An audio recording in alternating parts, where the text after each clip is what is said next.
Okay, here we go. Our daily fuel.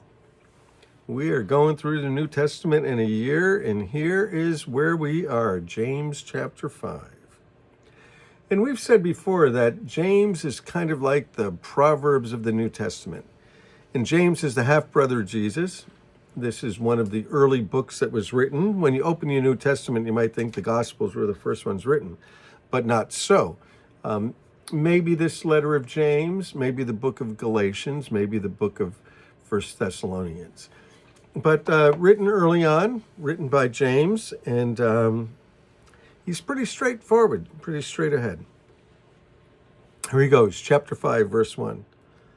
Now listen, you rich people. So if you're rich, something for you too. There's something for everybody in the Bible, something for everybody in the New Testament. Weep and wail because of the misery that's coming on you. Woo! I'd say that's pretty tough.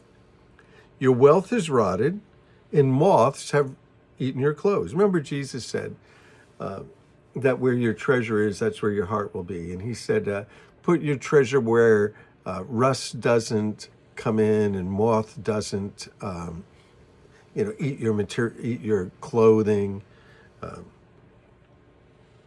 Well, there it is. The moths have eaten your clothes. Your gold and silver are corroded. Now, that's interesting. It's a little bit difficult to corrode gold. Silver can get at least that corroded look, right? If you have any silver in your house, you know how it can get tarnished. But their corrosion will testify against you and eat your flesh like fire. You hoarded wealth in the last days. So, talking about hoarding, nothing wrong with wealth. God is the creator of wealth, and he makes us to be able to create wealth. And you find people like Abraham, who was totally blessed by God, and he was very, very wealthy. You look at Solomon, who was extremely wealthy. And so wealth does not need to be a negative, but Jesus said that it's hard. It's hard for rich people. He said so hard it's like a camel going through the eye of a needle. And so, of course, I suppose there's some kind of tongue-in-cheek there. But nevertheless, it's a difficult thing. Why? Because wealth can insulate you. And it can insulate you from people. It can insulate you from problems.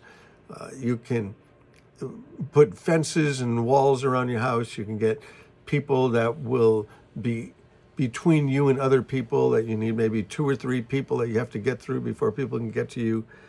So it can also make us feel as though nothing can happen to us.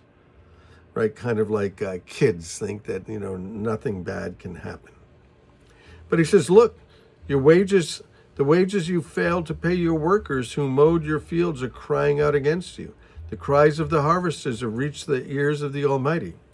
So this particular type of rich person that he's talking about, which doesn't need to be everyone, Jesus was buried in a rich man's tomb. Now, he wasn't there very long. I like to say that he was just there for the weekend, borrowed it for the weekend. But these particular rich people that he's talking about are taking advantage of their workers. So interesting that, people that often pile up money are very, very cruel to the poor and very, very cruel to their workers. Keep that in mind if you have workers. Don't make them cry out to God because of you. You've lived on earth in luxury and self-indulgence at the cost of the harvesters and at the cost of those who mowed your fields. So be careful. Be careful to take care of people if you're an employer.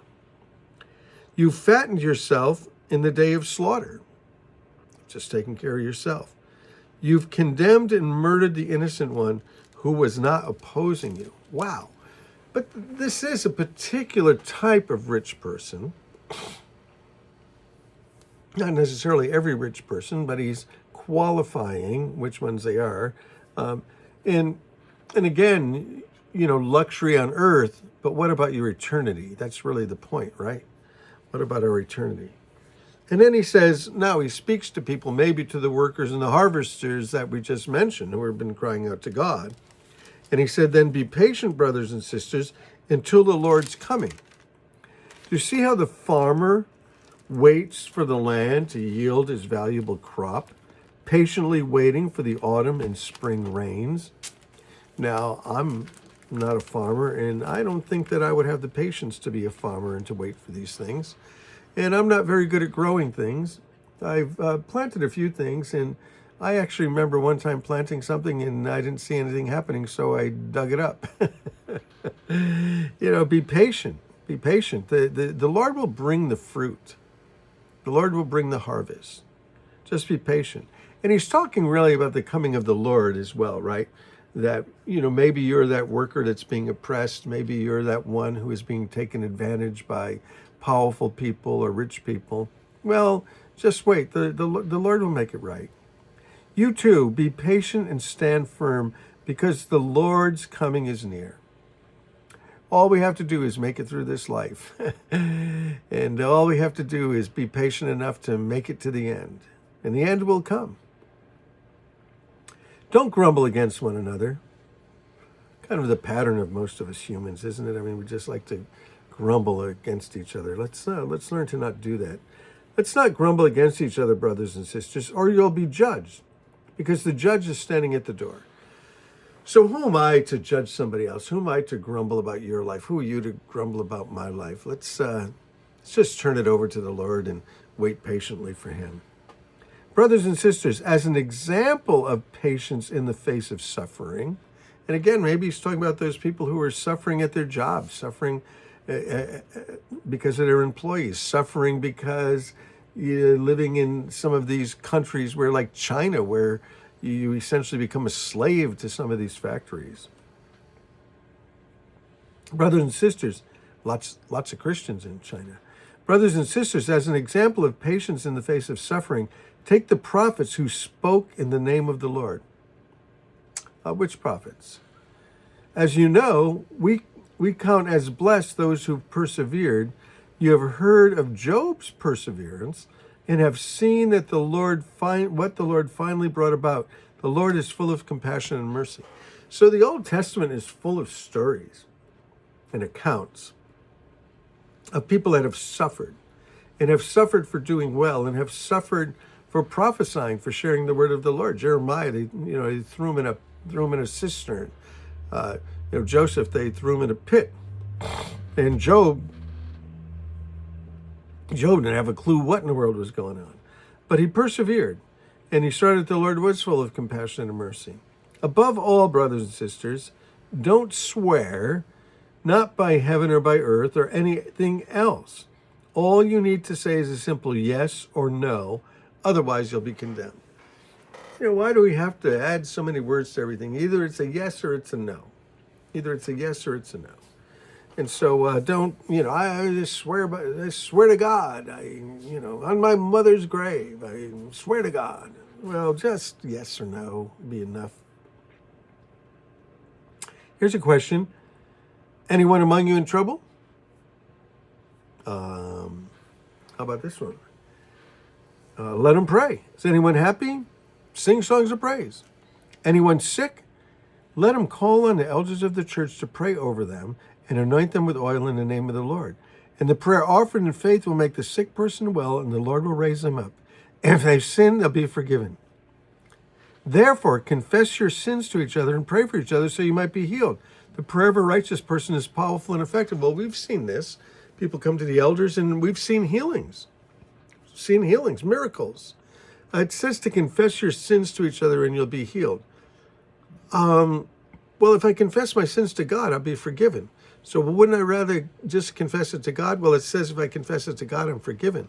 If I confess it to others, there's healing there. Let's find a place of healing and be vulnerable. And prayer works. Elijah, he was a human being, even like we are. He prayed earnestly it wouldn't rain, and it didn't rain for 3.5 years. Again, he prayed, and the heavens gave rain, and the earth produces crops. So he was just like us. And he prayed, and God answered. Brothers and sisters, if one of you should wander from the truth and someone should bring that person back, remember this: whoever turns a sinner from the error of his way will save them from death and cover a multitude of sins. Let's watch out for each other and pray and believe that God will touch us and heal us. Hey, love you guys. Let's start a new book of the Bible.